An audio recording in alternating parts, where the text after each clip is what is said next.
Bueno, vamos a empezar este estudio que va a prolongarse, yo creo que por el resto de este año. Vamos a contar con la ayuda de varios pastores del presbiterio y ancianos también del presbiterio. Me corresponde el privilegio de hacer la apertura. Dentro de 8 días, nuestro anciano Giovanni estará también acompañando en la segunda parte de esta clase de historia de la iglesia presbiteriana. Y vamos a empezar a desarrollar unos temas que van a ser fundamentales en entender en qué creemos y por qué creemos. Pastor Orlindo, guíenos en oración para iniciar, por favor. Listo, pastor. Padre, mi buen Señor, te damos a ti la maravillosa gracia por este tiempo que tú nos regalas para estar aquí reunidos como hermanos, como pueblo tuyo. Señor, queremos adorarte, queremos exaltarte y ante todo, Padre, te queremos pedir perdón por nuestras culpas, nuestros pecados, Señor. Y te pedimos, Padre eterno, que en esta noche nos hable de una manera sobrenatural. Abra nuestros oídos espirituales. Abra nuestro corazón para poder entender y comprender tu palabra y de igual manera poderla transmitir a las demás personas. Usa a nuestro pastor Eduardo de una manera sobrenatural, papá. Gracias te damos, Señor. Amén y amén. Y amén. Gracias, Pastor Orlindo. Bueno, hoy iniciamos la primera clase. Buenas noches a nuestros hermanos que se acaban de conectar. Hoy es la primera clase acerca de la historia de la iglesia presbiteriana. ¿Y por qué la historia es fundamental para la iglesia? Y el vínculo que tiene esta historia dentro del presbiterianismo en la iglesia primitiva, y eso es fundamental. Y antes de sumergirnos, mis hermanos, en los eventos históricos del presbiterianismo, es crucial y fundamental detenernos en dos preguntas que dan sentido a todo el estudio que vamos a tener estos dos jueves. ¿Por qué la iglesia en general no puede vivir sin su historia? ¿Y cómo puede una iglesia nacida en el siglo XVI, que esa fue la época que nace la iglesia presbiteriana en Escocia, reclamar una conexión auténtica con la iglesia del primer siglo, es decir, la iglesia primitiva? Bueno, la iglesia es una familia, nunca lo olviden. La iglesia es una familia donde toma nombre por medio de Jesucristo. Y esta familia tiene 2000 años. Y no podemos entender por qué adoramos, cómo adoramos, por qué nos organizamos, cómo nos organizamos, ni por qué creemos en lo que creemos si ignoramos la historia de esta familia. Y recordemos que nosotros como iglesia presbiteriana, que tenemos como unos pilares fundamentales la teología del pacto, recordemos que la historia de Israel es nuestra historia. Eso no lo perdamos de vista. Entonces, la iglesia es una sola, es una congregación que fue fundada desde antes de la fundación del mundo. Desde esa época nos escogió el Señor. Y nuestra historia no empieza en el año 1600. Realmente nuestra historia empieza en la eternidad. En este estudio, mis hermanos, no es para llenarnos la cabeza de fechas y nombres. Es para que entendamos quiénes somos al formar parte de esta iglesia, de la iglesia universal. Esta palabra es muy importante. Universal significa católica. La iglesia es católica y es apostólica porque tenemos establecimiento, la fundación de la iglesia por medio de la doctrina de los apóstoles. Pero no es romana, es de Cristo. Y eso no lo olviden, mis hermanos. La importancia vital de la historia para la iglesia. ¿Por qué es tan importante este tema? La historia, mis hermanos, no es simplemente un catálogo de fechas y personajes muertos para la iglesia. El estudio histórico cumple funciones, primero, pastorales, teológicas y experienciales que no podemos perder de vista en nuestra confesión de fe. Y realmente no se deben sustituir.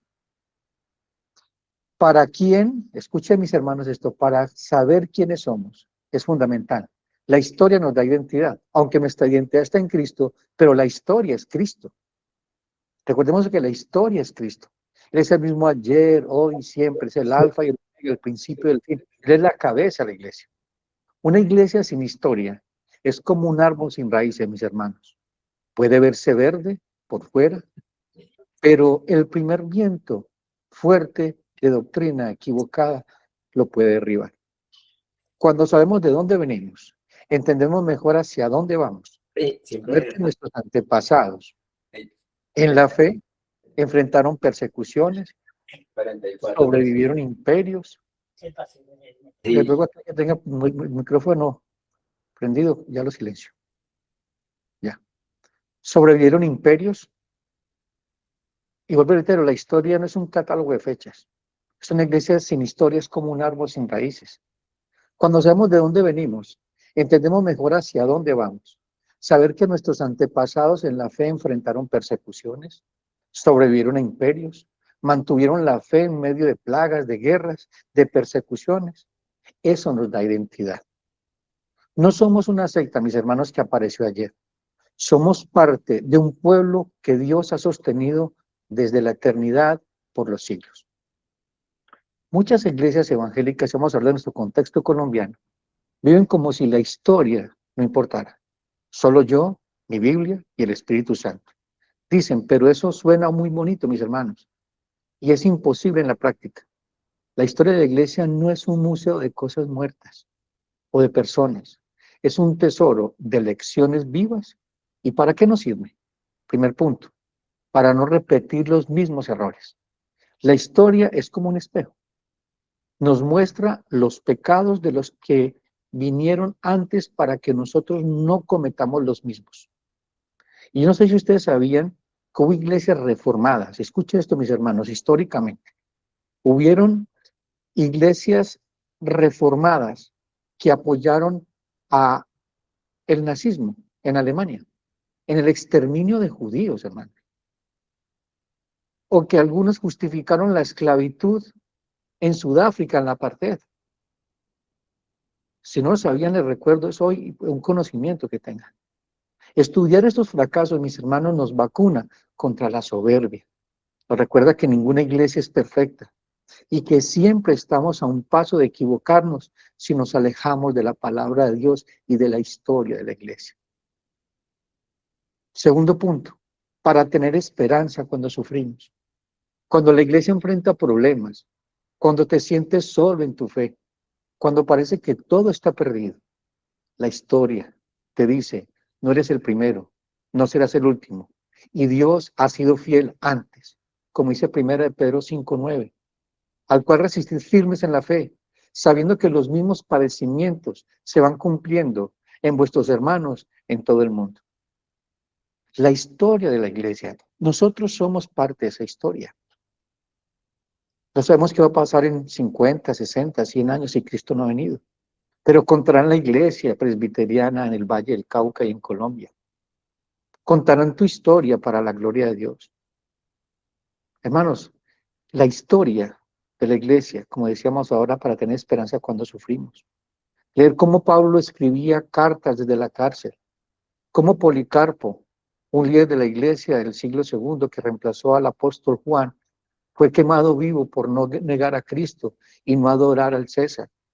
Y como misioneros presbiterianos llegaron a tierras hostiles sin garantía de volver. Nos llena de valentía, mis hermanos. Valentía para hablar y vivir de la fe. Les voy a recordar la memoria de los que leen la historia de la iglesia presbiteriana o la que la conocen. Tiene muchos misioneros importantes que Dios los escogió. Es uno de los más importantes, Francis McKinney, 1658-1708. Fue el misionero que trajo el presbiterianismo a la América colonial. Organizó el primer presbiterio en 1706 y es considerado el padre de la iglesia presbiteriana en Estados Unidos. Esta historia se la recomiendo de David Brainerd, un joven que nació en 1718 y murió en 1747. La figura más emblemática de la primera misión presbiteriana en América del Norte. Trabajó durante 5 años entre los nativos americanos de Nueva York, viviendo en extrema pobreza y sacrificio. Su diario, editado por Jonathan Edwards, inspiró generaciones de misioneros, incluido el famoso William Carey. Y este es impactante. John G. Paton, 1824-1907, escocés. Su trabajo en las nuevas Hébridas en Banatúa, una región de caníbales. Es una de las historias más dramáticas de la misión cristiana. Perdió a su esposa y a su hijo recién nacido, pero perseveró, aprendió el idioma, tradujo la Biblia al idioma original de esa isla y logró la conversión de toda la isla en Aniwa. Tremendo, ¿no? Para leer, otro punto importante, porque es importante la historia, para leer bien la Biblia, interpretación. Aquí va una verdad incómoda, mis hermanos.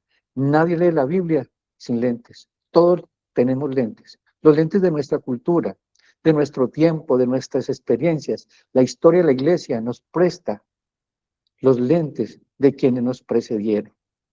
Los credos y confesiones como el credo de los apóstoles o la confesión de fe de Westminster no son reemplazos de la Biblia, son mapas, y eso lo vamos a ver más adelante, otros pastores van a enseñar esos temas. Son mapas que hicieron generaciones anteriores para ayudarnos ahora a navegar las escrituras sin perder. Por eso es tan importante las confesiones de fe, los catecismos, nuestra historia. Nuestra iglesia no es una iglesia de garaje, no empezó ayer, tiene historia, tiene tradición, es una historia sólida de una tradición sólida. Ignorar la historia, mis hermanos, no es ser más bíblico, es ser más ingenuo, porque terminamos pensando de que entiendes la Biblia solo porque lees en tu idioma, cuando en realidad, mis hermanos, estás yendo con los lentes del siglo XXI sin saberlo. Otro punto, la función de identidad. ¿Quiénes somos? La iglesia es una comunidad de memoria, no lo olviden, mis hermanos. Dios siempre le dijo al pueblo de Israel, a nuestra historia, que se acordaran de todo lo que Dios había hecho con ellos. Nosotros tenemos que acordarnos de todo lo que Dios ha hecho con su iglesia a través de los siglos y a través de la historia. Así como el pueblo de Israel recordaba la Pascua y el Éxodo, la iglesia recuerda sus caminos a través de la historia de los siglos. Sin historia, mis hermanos, la congregación de hoy es como un árbol sin raíces. Puede verse verde por un tiempo, pero cualquier viento de doctrina la derriba. Saber dónde venimos, nuestras luchas, pecados, aciertos y martirios, responden a la pregunta fundamental: ¿qué significa ser parte de este cuerpo de Cristo en este lugar y en este tiempo? No sé si ustedes recuerdan a Esther, el libro de Esther y Mardoqueo. ¿Qué le dijo Mardoqueo a Esther cuando sentía miedo de enfrentar al rey Asuero? Para esta hora llegado. Nosotros hemos llegado para esta hora. Y yo ruego al Señor, mis hermanos, que estos estudios que vamos a tener fortalezcan su identidad como iglesia de Cristo y con una visión presbiteriana. Entonces vamos a ver cómo se conecta el presbiterianismo con la iglesia primitiva, con la iglesia apostólica. ¿Y por qué les digo que es importante? Porque muchos pensamos que la iglesia, tenemos toda esa mentalidad católica romana, que vamos a la iglesia y nos sentamos sin saber por qué te sientas en la iglesia, sin saber en qué crees y por qué crees. No olvides que eso te da identidad, te da raíces, y son raíces que van a dar frutos. Porque si no es así, cualquier cosa te hace ir de la iglesia. Cualquier malentendido, cualquier situación, cualquier doctrina que quizás no comprendas, te hace ir de la iglesia. Es fundamental esto, mis hermanos, nuestra historia como iglesia. Otra cosa importante que nos da la historia, cómo interpretamos la Biblia. La historia de la iglesia es la historia de cómo se ha leído la Biblia. Toda la interpretación que hacemos hoy se apoya en hombros de gigantes de la fe, los credos, como decía ahora, las confesiones, los catecismos. La confesión de Westminster para los presbiterianos, como decía ahora, son mapas elaborados por generaciones anteriores para navegar en las escrituras. Ignorar, mis hermanos, la historia es caer en un biblicismo ingenuo, que cree leer la Biblia sin lentes, cuando en realidad usamos los lentes del siglo XXI sin saberlo. ¿Y por qué les digo eso y por qué lo repito, mis hermanos? Porque estamos viendo las etapas más críticas de la iglesia. Una iglesia sin identidad, una iglesia que cambia de denominación de aquí para allá y de allá para acá. No estoy diciendo que la iglesia presbiteriana sea la única y la mejor, no. es una denominación establecida por el Señor. Y es una denominación histórica y que ha tenido su historia y que ha repercutido en toda Europa y en el mundo en general. Miremos cómo se conecta la iglesia presbiteriana con la iglesia primitiva. ¿Cómo puede una iglesia que surgió en el siglo XVI, 1500 años después de Cristo, afirmar ser la misma iglesia apostólica? Hermanos, los presbiterianos no afirmamos ser la única iglesia verdadera, pero sí sostenemos ser una expresión auténtica y reformada de la única iglesia de Cristo. El vínculo no es una sucesión interrumpida de obispos, como lo hace el catolicismo. Para ellos sí eso es historia, para ellos es la historia de la Iglesia Católica, sin sucesión en la fe, en el gobierno y la liturgia. Eso nos conecta a nosotros, una sucesión en la fe, el gobierno y la liturgia, y lo vamos a desglosar ahora. Sucesión en la fe, doctrina. La teología presbiteriana no inventó la predestinación, la gracia soberana o el sacerdocio de los creyentes. Estas son recuperaciones de enseñanzas neotestamentarias que la Iglesia Católica había ocultado. Ejemplo clave, la doctrina de la justificación solo por fe, tan central para Calvino y John Knox, porque John Knox es el fundador de la Iglesia presbiteriana, un escocés. No es otra cosa que la doctrina de Pablo en Romanos y Gálatas. Como presbiterianos, mis hermanos, vemos a sí mismos no como innovadores, no nos vemos como innovadores, sino como restauradores de la fe apostólica, quitando las capas de las tradiciones humanas en las que se afianza la Iglesia Católica, que consideraban que habían sido oscurecido el Evangelio. Ellos oscurecieron el Evangelio. Y ese fue uno de los pilares fundamentales para Martín Lutero, iniciar la reforma guiado por el Espíritu de Dios. Veamos un punto neurálgico, que es la sucesión en el gobierno. Y eso lo vamos a ver más adelante. Aquí el vínculo es más directo y distintivo. Como presbiterianos, argumentamos que el gobierno por ancianos o presbíteros no es una invención de Calvino, sino el modelo del Nuevo Testamento. ¿Cuál evidencia bíblica tenemos? Yo reitero, van a haber muchísimas clases que nos van a ayudar a explicar esto. En Hechos 14:23, Pablo y Bernabé constituyeron ancianos, presbíteros, en cada iglesia. En Tito 1:5 se ordena nombrar ancianos en cada ciudad. En 1 Timoteo 5:17 se habla de ancianos que gobiernan y que predican. Segunda conexión. ¿Cómo nos organizamos? Es decir, nuestro gobierno. El Nuevo Testamento no presenta una iglesia gobernada por un solo obispo, con todo el poder, como lo hace el Vaticano. Es un gobierno episcopal que muchas denominaciones también evangélicas protestantes la tienen. Tampoco presenta que cada iglesia como completamente independiente, como nuestros hermanos bautistas. La gran mayoría de denominaciones bautistas tienen esa mentalidad, o ese tipo de gobierno, independientes, sin rendir cuentas a nadie. Pero la iglesia presbiteriana presenta un grupo de ancianos, gobernando cada iglesia y la iglesia conectándose entre sí. Y es uno de los propósitos de este estudio, que nos conectemos como iglesia, como presbiterianos, y que seamos sólidos en nuestra identidad. Y eso nos da a ayudar, mis hermanos, enfrente a los embates del enemigo y de las falsas doctrinas que se han levantado y las que se levantarán, porque viene la gran apostasía, final de los tiempos. Y eso es clave para Colombia, mis hermanos.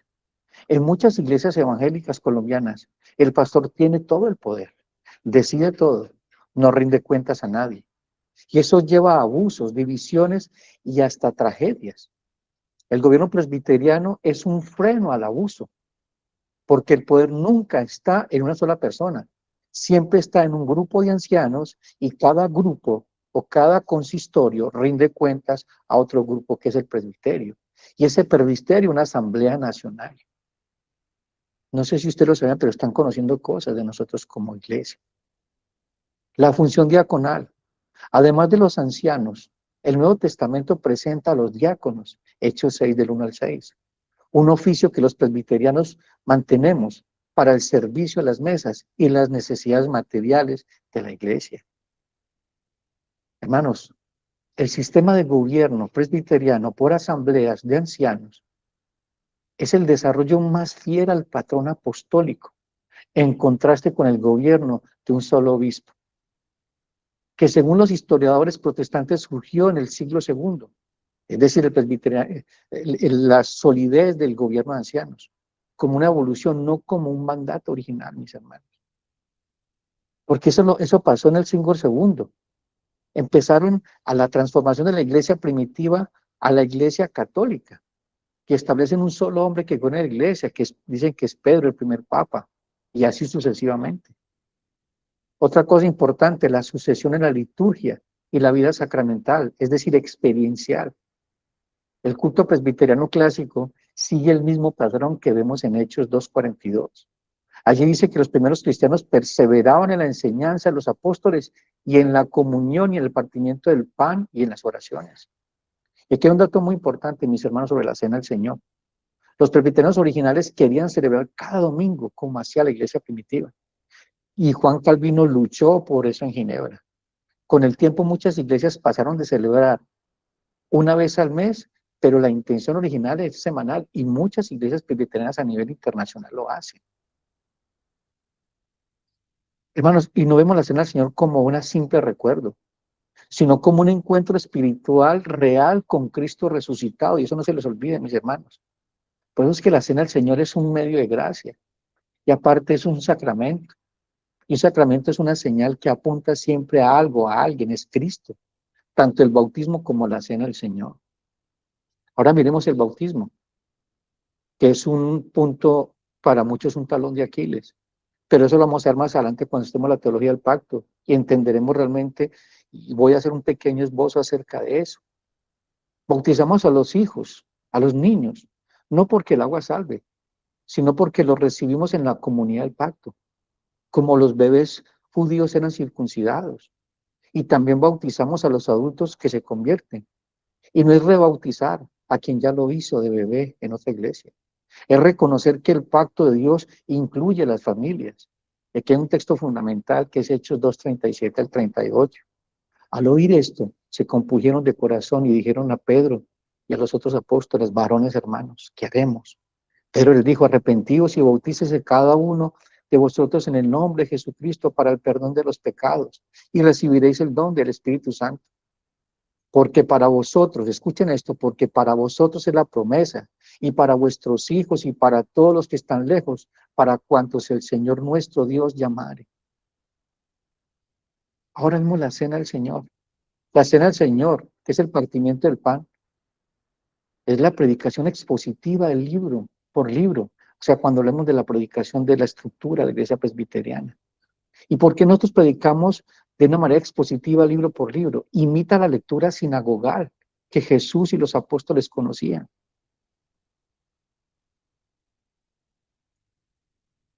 Otro punto, testigos de la conexión con la iglesia primitiva, los padres de la iglesia. Los reformadores presbiterianos no solo leían la Biblia, sino también los escritores cristianos de los primeros siglos, John Knox, Juan Calvino, citaban a Agustín de Hipona, 354 al 430. Y eso lo hacían constantemente, y especialmente sus doctrinas de la gracia y la soberanía de Dios. También estudiaban a Cipriano de Cartago, quien enfatizaba en la unidad de la iglesia en torno al colegio de los obispos. Un concepto que los presbiterianos aplican al presbiterio. Hermanos, por lo tanto, el presbiterianismo no se ve como un abismo entre Hechos y Calvino.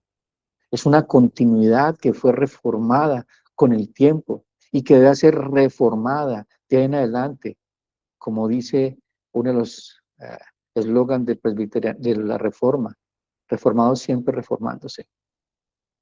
Queremos centrarnos en el fundamento histórico y teológico. Lo voy a tocar por encima porque nuestro hermano y anciano de nuestra iglesia en Jamundí nos va a apoyar con eso el próximo viernes. Fundamento histórico y teológico. El nacimiento de una tradición. El presbiterianismo surge, mis hermanos, como una corriente principal dentro de la tradición reformada del protestantismo. Su origen se sitúa en la reforma protestante del siglo XVI, heredando directamente el pensamiento y la estructura eclesial desarrollada en Ginebra por Juan Calvino. Calvino fue el gran teólogo, la figura que lleva el presbiterianismo a su forma característica. Es el escocés John Knox, en el año 1513 al año 1572. John Knox, que se refugió y estudió en Ginebra, regresó a Escocia en 1555.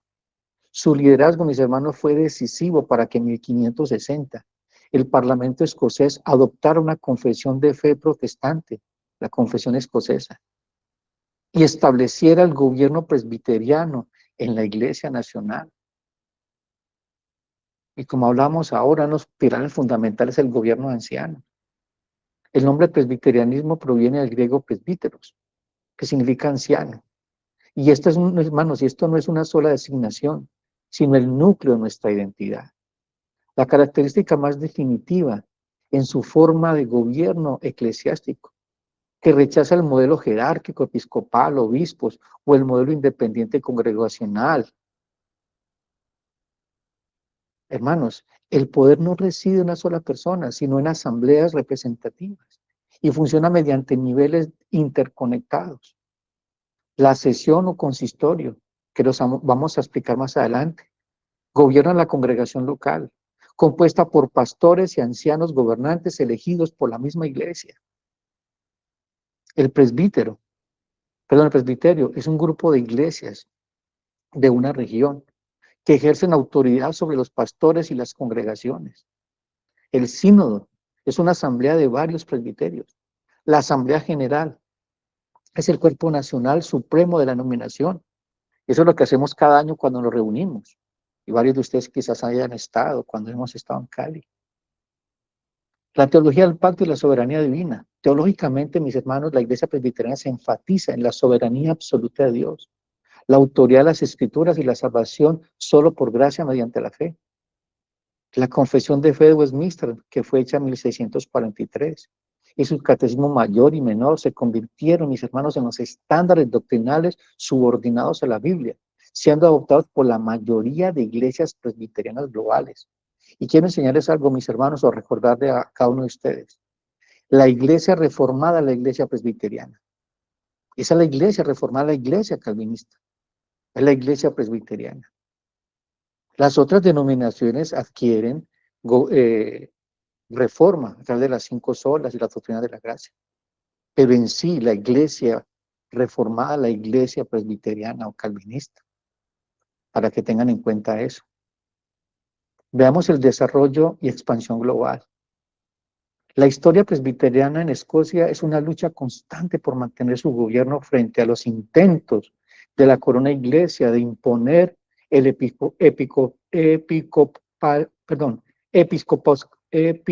episcopalismo, gobierno por obispos, eventos claves que incluyen la revuelta contra el libro de oración común de Carlos I en 1637 y la alianza con los puritanos de Oliver Cromwell durante la Guerra Civil inglesa.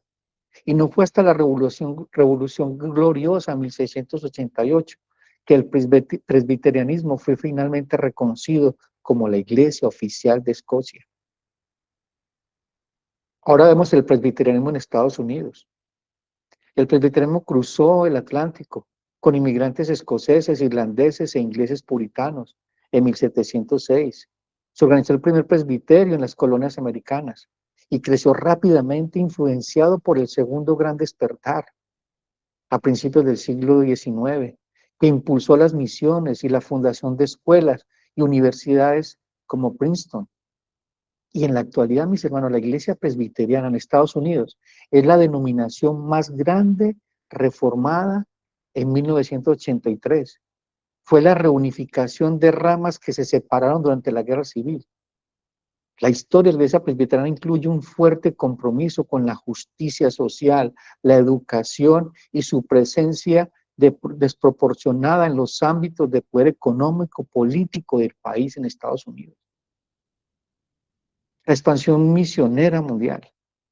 Siguiendo ese impulso misionero, en el siglo XIX, el presbiterianismo se expandió a otras regiones. Hoy en día, cuentan con aproximadamente 75 millones de miembros en todo el mundo.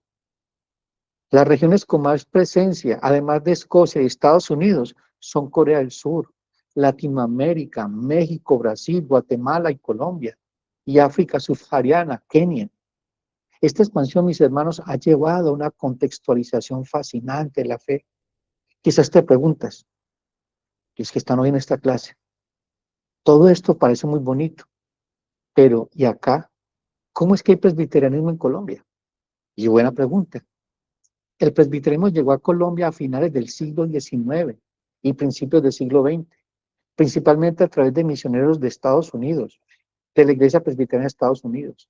Las primeras iglesias se fundaron en ciudades como Bogotá, Barranquilla, Medellín y Bucaramanga. También hubo presencia en algunas zonas rurales, especialmente inmigrantes escoceses o norteamericanos que se establecieron en Colombia. Bueno, eso significa que ser presbiteriano en Colombia quizás es ser parte de una minoría, y así quizás mucho lo veamos, porque vemos más iglesias bautistas, más iglesias carismáticas, pentecostales o no pentecostales. ¿Y eso qué implica, mis hermanos? Que no podemos darnos el lujo de no saber quiénes somos, porque nadie te lo va a explicar desde afuera, solamente dentro de la iglesia presbiteriana. Y si no entiendes tu propia historia, mis hermanos, terminaremos adoptando las costumbres de las iglesias más grandes, por presión o por moda, y perderás lo que te hace único. Bueno, Dios nos ha permitido ser únicos en esta estructura de iglesias reformadas. Tenemos una confesión de fe sólida, que incluso que la han adoptado muchas iglesias reformadas. Un libro de orden, catecismos mayores y menores, el gobierno de ancianos, aunque muchas iglesias carismáticas lo han adoptado, pero han desdibujado realmente lo que es el gobierno de ancianos. O han hablado acerca de un consistorio, un presbiterio, pero no es el que es bíblico. Por eso este estudio, mis hermanos, no es un lujo académico. Mis hermanos, es una necesidad de supervivencia. ¿Qué puedes esperar cuando llegas a una iglesia presbiteriana? Bajemos entonces lo que hemos escuchado a cómo lo vivimos.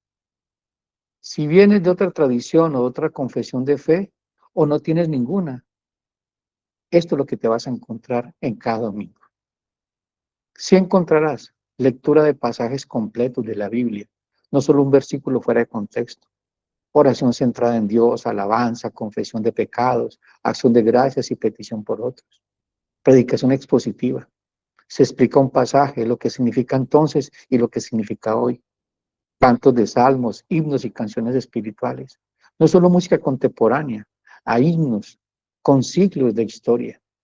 La cena del Señor generalmente una vez al mes, aunque la intención original era cada semana. Una ofrenda como acto de adoración y gratitud, no como un negocio, no como una compra de bendiciones. ¿Qué no encontrarás? Imágenes o estatuas de santos, no las necesitamos para adorar. Invocaciones a María o a los santos, Cristo es nuestro único mediador. Enseñanzas que el Espíritu Santo se evidencia principalmente con hablar en lenguas. Respetamos, hermanos, respetamos otros dones, pero no hacemos el uso de señales como principal o como dogma de la iglesia. Predicaciones de 3 horas sin estructura. Valoramos el orden, porque Dios no es un Dios de confusión, dice 1 Corintios 14:33. Pastores que tienen la última palabra sin rendir cuentas, eso no lo vas a encontrar en la iglesia presbiteriana. Es el gobierno de ancianos, no por un solo hombre. Eso no te vas a encontrar en nuestra iglesia presbiteriana. Hermanos, y para cerrar, no eres parte de una nueva secta, no lo eres. Cuando te invitaron a una iglesia presbiteriana, quizás alguien te dijo, ven, conoce a Jesús. Y eso es lo principal, mis hermanos, eso es principal. Pero ahora que sabes algo más, no viniste a un grupo que nació ayer, viniste a una familia que viene caminando de los apóstoles, que pasó por los mártires, los concilios, la reforma, las misiones que hoy llegan a ti en Colombia. Mi hermano, mi hermana, no eres parte de un experimento nuevo, eres parte de una historia vieja. Y esa historia tiene dueño, Jesucristo, el mismo ayer, hoy y siempre, mis hermanos. Entonces entendamos esto, eso es identidad, eso te da identidad todos los días y te fortalece en medio de los embates del enemigo, incluso hasta de nosotros mismos. Porque cuando tú no sabes quién eres y en qué crees, te va a mover cualquier viento de doctrina o cualquier situación dentro de la iglesia. Pero hermanos, la iglesia presbiteriana no es de ayer. Por la misericordia del Señor, Dios nos ha puesto una iglesia presbiteriana. Y tenemos que luchar, abrazo partido por lo que creemos. Vuelvo y reitero, no somos la mejor denominación, pero es una de las denominaciones reformadas que más se acerca a la iglesia primitiva y a lo que ellos predicaban y enseñaban. Y vuelvo y reitero, la iglesia es una sola, es un cuerpo, pero tiene muchos miembros. Y todos los miembros nos pertenecemos los unos a los otros. Nuestros hermanos bautistas, hay que orar por ellos, independiente como muchas veces nos traten a veces incorrectamente, más que todo por el bautismo de infantes, o por nuestra teología del pacto, por nuestro gobierno de ancianos. Pero una cosa es clara, mi hermano, mi hermana, que me estás escuchando hoy. Tienes una historia que ha tenido hombres y mujeres de Dios, que han dado su vida por Cristo, que han caminado de la mano del Señor dirigidos por el Espíritu Santo. Y Dios te ha puesto en este tiempo, en este siglo, en este año, en cada iglesia local, porque hay varias iglesias locales hoy aquí. Y Dios nos ha puesto para eso, para testificar de su gran nombre. Tenemos el nombre de Dios en nosotros. Cuando Jesucristo venga, no viene por presbiterianos o por bautistas, viene por una iglesia santa y sin mancha delante de Él. Pero el hecho de ser presbiteriano nos da identidad, aparte de la identidad en Cristo. Nos da estructura, nos da un norte. Y eso lo vamos a hacer más adelante cuando vemos la teología del pacto, que es una de las doctrinas determinantes y predominantes en la iglesia presbiteriana. Un pacto continuo, no un pacto que se corta, sino un pacto que revela el plan de salvación de Dios desde la eternidad pasada. Pero mis hermanos, estamos hoy aquí reunidos y empezamos unas clases que sé que van a ser de mucha bendición para todos nosotros y nos van a ayudar a comprender de dónde venimos. Porque es que no aparecimos ni caímos en un paracaídas de la nada. Tenemos una historia, tenemos una tradición. Es una iglesia que ha sido, esa doctrina presbiteriana, iglesia presbiteriana es muy sólida en Escocia, en Estados Unidos, reitero. Tenemos una historia que debemos recordarnos todos los días y conocerla. No lo dice la Biblia, pero dicen que la iglesia o el hombre que no recuerda su historia tiende a olvidar y repetir los errores. No es una iglesia perfecta, empezando por mí, que soy como pastor por la misericordia del Señor. Pero sí tenemos al perfecto, a Cristo, que está perfeccionando a cada uno de los santos dentro de la iglesia, fortaleciéndose los unos a los otros, animándose los unos a los otros. En Cristo, por medio de su Espíritu Santo, haciendo una iglesia sólida y firme, con identidad, con identidad. Mis hermanos, esta es la primera clase que tenemos acerca de la historia, es como una introducción. El próximo jueves, si Dios lo permite, nuestro anciano Giovanni de la iglesia que está establecida en Jamundí nos va a apoyar con la segunda parte. Que el Señor nos ayude cada día a recordarnos quiénes somos en Cristo. Una iglesia, un cuerpo, hermanos, hermanas, dando la buena batalla a la fe, guiados por el Espíritu de Dios y por una doctrina apostólica que ha sido el fundamento de la iglesia y seguirá siéndolo hasta que Jesucristo venga. Vamos a orar y darle gracias a Dios por este tiempo.